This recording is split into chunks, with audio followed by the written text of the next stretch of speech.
Sache que c'est la 9e fois que je recommence cette vidéo, que je redoute énormément de faire depuis que j'ai décidé de la tourner hier. Petite mise en contexte, ça fait maintenant 5 mois que je publie sur les réseaux sociaux et au-delà du fait que j'ai pas obtenu les résultats escomptés au niveau de la visibilité, je me rends compte que plus j'avance dans la publication et la planification de posts, plus ça me bouffe de l'énergie.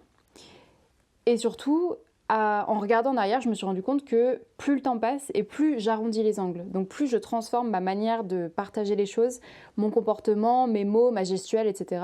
Et en plus de me bouffer toute mon énergie créatrice que je pourrais mettre dans des choses qui me font vibrer et qui me ressemblent, ça ne correspond pas du tout à mes ambitions et à l'entreprise que je suis en train de créer en tant que coach. Donc, comme je ne suis pas hypocrite et que je n'ai pas envie d'être la coach qui dit à ses clientes quoi faire et qui ne le fait pas pour elle-même, j'ai décidé de me lancer un challenge. Chaque jour pendant un mois, je vais publier une vidéo comme ça, donc sans aucune préparation en amont, sans script et avec un montage très minime. Ces vidéos quotidiennes, je les tournerai soit chez moi, soit aux alentours de chez moi, comme ça je pourrais te montrer la jolie Thaïlande dans laquelle j'ai la chance d'habiter.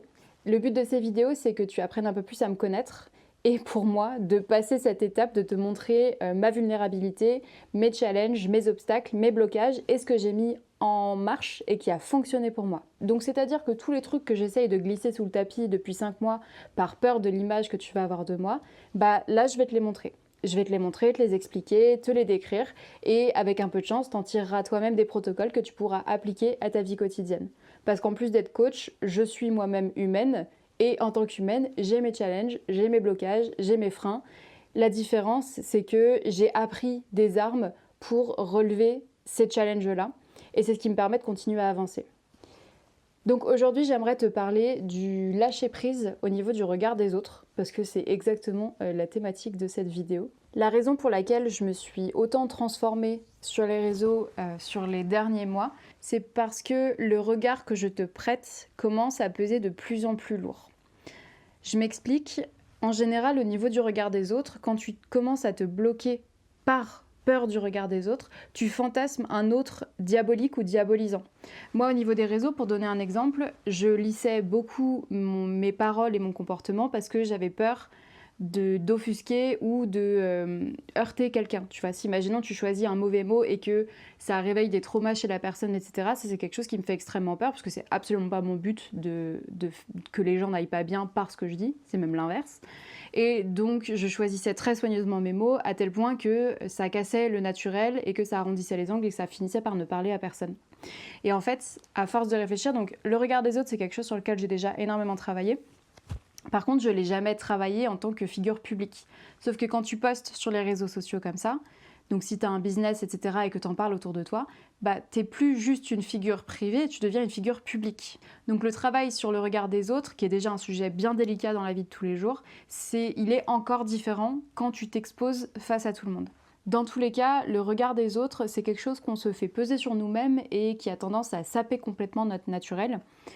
Alors qu'en réalité, c'est un fantasme, au sens où c'est quelque chose qui est complètement issu de notre imagination. Donc c'est-à-dire que quand tu modifies ton comportement, tes paroles, etc., par peur du regard des autres, tu prêtes aux autres un regard qu'ils n'ont probablement pas sur toi. Donc c'est-à-dire que tu imagines un autre qui te regarde de haut, qui te juge, qui crache sur ton dos, sauf qu'il y a quelque chose d'hyper important qu'on a tendance à tous oublier, et moi la première, c'est pour ça que je suis en train de faire cette vidéo, c'est que tu ne peux pas contrôler l'image que les autres ont de toi.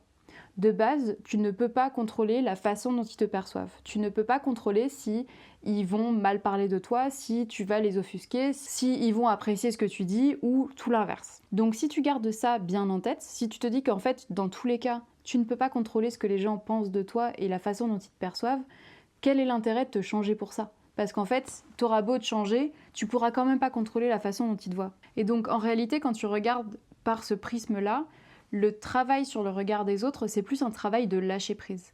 C'est l'idée d'être OK avec le fait que, bah oui, certaines personnes ne t'apprécieront pas de la même manière que toi, tu n'apprécies pas certaines personnes. T'es pas obligé de les côtoyer, t'es pas obligé d'être aimé de tout le monde et d'aimer tout le monde. Donc, tant qu'à faire, si ça te permet d'être toi-même et d'embrasser une version de toi-même qui te plaît plus et qui colle plus à tes valeurs et à ta personnalité, pourquoi pas le faire ? Donc maintenant, comment tu peux travailler ton rapport au regard des autres ? Écoute, tu peux faire une mesure drastique comme filmer une vidéo par jour pendant un mois. Voilà, je te le recommande, c'est extrêmement inconfortable. Sinon, tu peux commencer un peu plus petit, un peu plus accessible. C'est un travail, un changement de perspective que j'aime faire au quotidien. L'idée, c'est que si tu commences à anticiper toutes les perceptions négatives que les autres vont avoir de toi, tous les défauts possibles, et bah, tu t'obliges aussi à explorer les côtés positifs qu'ils pourront avoir de toi. Donc, c'est-à-dire que si tu veux explorer le côté de ils vont me penser égoïste, ils vont me trouver méchante, ils vont me trouver indisponible, etc., c'est ok. Tu as besoin de faire ça pour avoir la sensation de te protéger, je comprends complètement. Mais dans ce cas-là, la seule condition, c'est que tu t'obliges à explorer également les côtés positifs. Donc c'est-à-dire que tu prends les défauts que tu as peur que les gens perçoivent de toi, donc égoïste, méchante, indisponible, etc., et tu prends l'inverse. Et s'ils te trouvaient altruiste? Et s'ils te trouvaient disponible pour les autres? Et s'ils te trouvaient gentil, sympathique? En faisant ça, il n'y a absolument rien qui change sur l'extérieur, mais tu dédiabolises l'autre. Donc c'est-à-dire que tu vois en l'autre quelqu'un qui peut aussi être dans ton soutien. C'est déjà un bon premier exercice pour se libérer du regard des autres. Et sache que vu que c'est la première vidéo, je ne sais pas du tout comment la clôturer. Donc je vais m'arrêter là et te dire à demain pour la suite. J'espère que je serai plus à l'aise.